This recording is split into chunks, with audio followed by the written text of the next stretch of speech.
اللہ رب العزت قرآن کے اندر ارشاد فرماتا ہے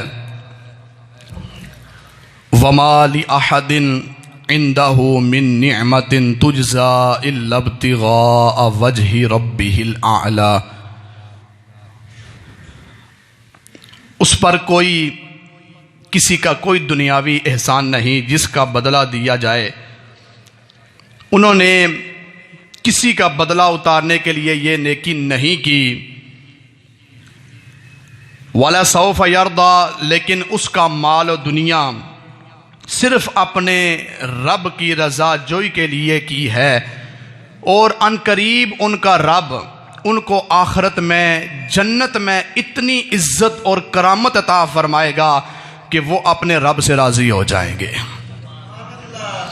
اب یہ بات آیت مبارکہ کا ترجمہ تو اتنی جلد سمجھ میں نہیں آئے گا جب تک اس کی تفسیر سمجھ میں نہیں آتی، اور اس کی تفسیر میں وہ حضرت بلال حبشی رضی اللہ تعالی عنہ کا وہ پورا واقعہ آپ کے سامنے بیان کروں گا، پھر یہ آیت پڑھوں گا تو آپ کو سمجھ آئے گی کہ یہ رب تعالیٰ کس چیز کا بدلہ دے رہا ہے، کس کی نیکی کی یہ بات کر رہا ہے۔ تو شان حضرت ابو بکر صدیق ہے، تو اسی جو میں نے آیت مبارکہ 3 آیت مبارکہ میں نے پڑھی ہیں، اسی میں اللہ تعالیٰ حضرت ابو بکر صدیق کی شان بیان کر رہا ہے۔ اور آؤ سنو، ایک حدیث پاک آپ کے سامنے رکھتا ہوں، بڑی خوبصورت حدیث پاک کہ حضرت ابو ہریرہ رضی اللہ تعالی عنہ بیان کرتے ہیں کہ رسول اللہ صلی اللہ علیہ وسلم نے فرمایا میرے پاس ابھی جبریل آئے، انہوں نے میرا ہاتھ پکڑ کر مجھے جنت کا وہ دروازہ دکھایا جس سے میری امت داخل ہوگی۔ پھر میں یہ بات کرنا چاہتا ہوں، شاید آپ کی توجہ نہ ہو، میں پھر یہ بات کرنا چاہتا ہوں، بہت بڑی بات ہے۔ حضرت ابو ہریرہ رضی اللہ تعالیٰ عنہ بیان کرتے ہیں رسول اللہ صلی اللہ علیہ وسلم نے فرمایا کہ ابھی میرے پاس جبریل آئے، نورانی فرشتوں کا امام اور قاصد ہے، اللہ سے پیغام لاتا ہے، حضور کی بارگاہ میں لے کے آتا ہے، حضور سے پیغام لے کر اللہ کی بارگاہ میں جاتا ہے۔ اور سننا، حضور نے فرمایا کہ ابھی میرے پاس جبریل آئے اور جبریل نے آ کے میرا بازو پکڑا۔ حضور کہتے ہیں، حضور نے فرمایا میرا بازو پکڑا، میرا بازو پکڑ کر حضور نے فرمایا مجھے جبریل نے جنت کا وہ دروازہ دکھایا جس سے میری امت داخل ہوگی۔ کون داخل ہوگا؟ میری امت، بولیں میری امت۔ اگلی بات سننا، پھر حضرت ابو بکر صدیق نے کہا یا رسول اللہ میری خواہش ہے کہ میں بھی آپ کے ساتھ ہوں۔ حضور میرا دل کردہ ہے میں تواڈے نال ہوواں، یہ تو ساڈا بھی دل کردہ ہے جی، لیکن میں تمہیں دسنا یہ چاہنا کہ جڑا دل وچ خواہش رکھدا ہے وہ خواہش پوری ہو جانی ہے، لیکن محبت مصطفیٰ سینے چ ہوے جی، عشق مصطفیٰ سینے چ ہوے، محبت مصطفیٰ سینے چ ہوئی، اللہ بیڑا پار کر دے گا، خواہش پوری ہو جائے گی۔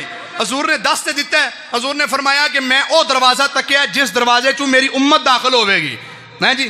اگلے سننا، ابو بکر صدیق نے آکھیا یا رسول اللہ میری خواہش ہے کہ میں بھی آپ کے ساتھ ہوں، حتیٰ کہ میں بھی اس دروازے کو دیکھوں، ٹھیک ہے، میں بھی اس دروازے کو دیکھوں، میری خواہش ہے۔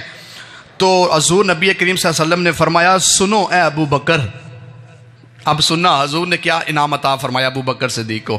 حضور نے فرمایا ابو بکر صدیق سنو، حضور نے فرمایا کہ تم ہی وہ پہلے شخص ہو، تم ہی وہ، بولو تم ہی وہ، حضور نے فرمایا تم ہی وہ پہلے شخص ہو جو میری امت میں سب سے پہلے جنت میں داخل ہو جاؤ گے، ٹھیک ہے، تم ہی وہ پہلے شخص ہو جو سب سے پہلے جنت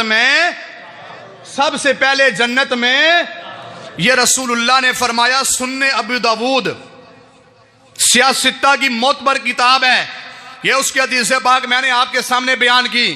حضور نے فرمایا کہ اے ابو بکر جنت کا دروازہ میں نے دیکھا جس سے میری امت داخل ہوگی۔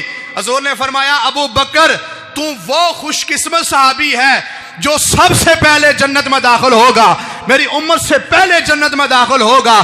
یہ رسول اللہ کا فرمان ہے. کیوں کہ رسول اللہ نے فرمایا ابو بکر افضل الخلق بعد الانبیاء. حضور نے فرمایا انبیاء کے بعد مخلوق میں افضل جو شخص ہے اس کا نام سیدنا صدیق اکبر ہے. انبیاء کے بعد مخلوق سے افضل جو شخص ہے اس کا نام کیا ہے؟ کیا نام ہے اس کا؟ سارے نہیں بولے. کیا نام ہے اس کا؟ سیدنا ابو بکر صدیق. آؤ سنو. حضرت ام المؤمنین سیدہ عائشہ صدیقہ رضی اللہ تعالیٰ عنہ بیان کرتی ہے کہ حضرت عمر نے فرمایا کیا کہ حضرت ابو بکر ہمارے سردار ہیں. کون ہے؟ نہیں بولے. کون ہے؟ میں تھوڑی سی آپ کی محبت چاہتا ہوں. ٹھیک ہے, میں تھوڑی سی آپ کی محبت چاہتا ہوں. وہ محبت فرمائیں میرے ساتھ. آپ کی آنکھیں بھی مجھے نظر آئیں اور آپ کی زبان سے یہ الفاظ بھی ہوں. ابو بکر کون ہے ہمارے؟ یہ کس نے کہا؟ حضرت عمر فاروق نے. کس نے کہا؟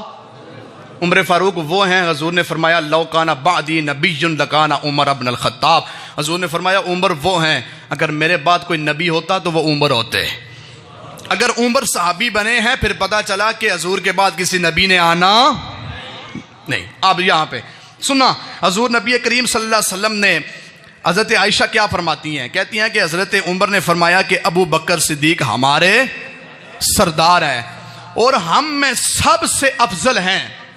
ہم میں سب سے افضل ہیں. کون؟ ابو بکر. ابو بکر یہ حضرت عمر کہہ رہے ہیں. اور پھر کیا فرمایا کہ میں نے رسول اللہ کو دیکھا کہ رسول اللہ کے نزدیک جو سب سے پیارا ہے اس کا نام ابو بکر صدیق ہے.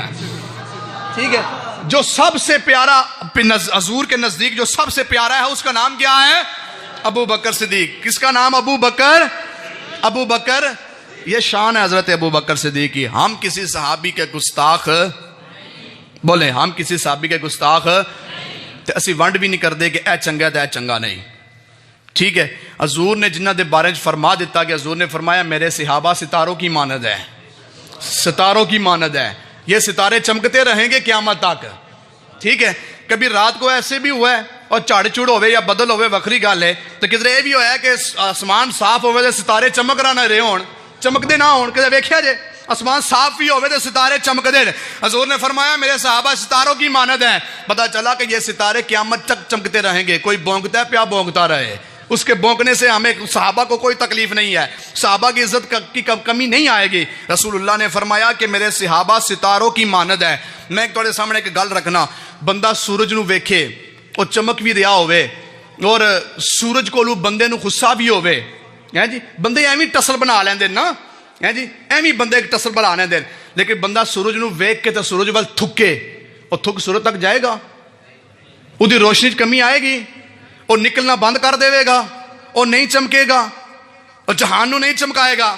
نہیں, انہیں تھوکی ہے اور تھوک دے منہ تے واپس آئے گا. سورج نو کوئی تکلیف نہیں ہے. کوئی صحابہ نو پونکدا پیا پونکدا رہے. صحابہ دی عزت کم نہیں ہو سکتی. جدی عزت رسول اللہ بلند کر دین او دی عزت نو کوئی کم کر سکدا نہیں. او دی عزت نو کوئی کم نہیں کر سکتا.